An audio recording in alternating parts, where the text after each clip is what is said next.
tous très bien, je trouve dans cette nouvelle vidéo. Donc ça va être pour un petit tuto Fimo et donc ça va être pour réaliser le tant attendu Oreo arc-en-ciel puisque vous m'avez énormément demandé ce tuto sur Instagram. Donc voici enfin le tuto, j'espère vraiment que ça vous plaira et je vous laisse avec la suite. Donc je commence avec le matériel. Alors tout d'abord je vais utiliser de la pâte noire et ensuite toutes les couleurs on va dire de l'arc-en-ciel que j'ai voulu créer. Après vous pouvez varier. Je vais également utiliser un moule Oreo, donc moi je l'ai réalisé moi-même avec une mini base Oreo et je le vends également sur ma boutique en ligne. Et des petits outils basiques ainsi qu'une poche à douille. On va passer au tuto.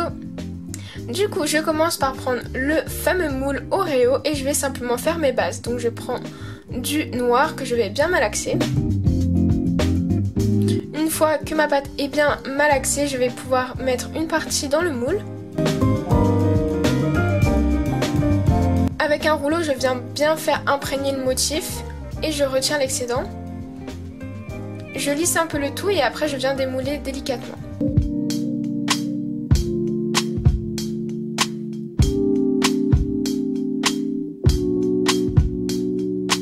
Je fais ça du coup pour 2 coques. Et une fois que c'est fait avec un doutine tool, je vais venir repasser pour accentuer les détails. Et ensuite je vais mettre de côté, on va passer à la partie colorée. Donc j'ai d'abord réalisé l'arc-en-ciel, donc je viens prendre la couleur orange, rose, rouge, du jaune, du vert et du bleu. J'ai pris des couleurs assez claires, mais assez vives quand même. Pour avoir un... Je trouvais que c'était un bel arc-en-ciel. Avant j'utilisais du mauve et là finalement j'en ai pas utilisé. À vous de voir si vous voulez ou non. Je viens avec toutes ces couleurs réaliser des mini colombins vraiment très fins. Et je viens les mettre les uns avec les autres. Donc je commence dans l'ordre chromatique, du coup du jaune jusqu'au vert. Je viens ensuite découper cela et je viens le placer en forme d'arc de cercle tout simplement pour créer l'arc-en-ciel. Donc je viens modeler avec mes doigts. C'est un petit peu compliqué mais on y arrive.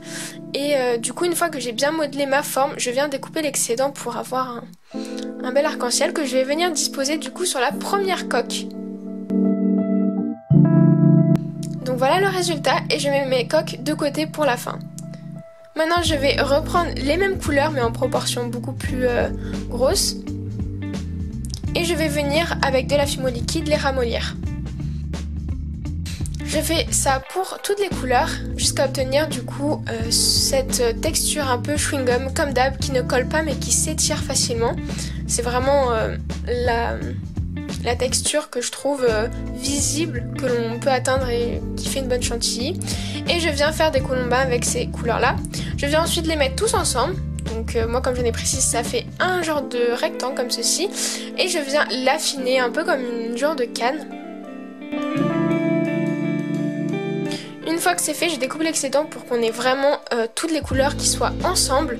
Et là, on va venir mettre au fond de la douille, vraiment, tout en gardant vraiment ce lien entre les couleurs et pas les déformer.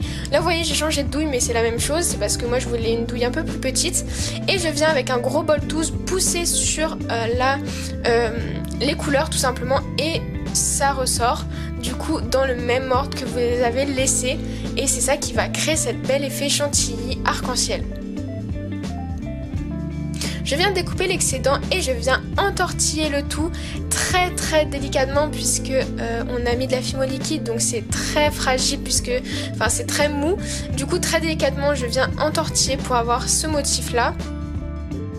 Je prends ensuite la base où il n'y a pas l'arc-en-ciel, je la mets à l'envers, je mets un peu de Fimo liquide et je vais venir disposer notre colombin de chantilly. Donc je coupe le bord et ensuite je place l'extrémité. Veillez bien à ce que l'extrémité soit dans le bon sens par rapport à la coque, par rapport au motif de la coque surtout. Du coup je viens ensuite combler le bord, les trous. Et je viens placer mon clou à tête plate qui va venir se mettre au niveau de la jointure. Puisque du coup voilà, ça ne gâche pas et puis ça camoufle un petit peu.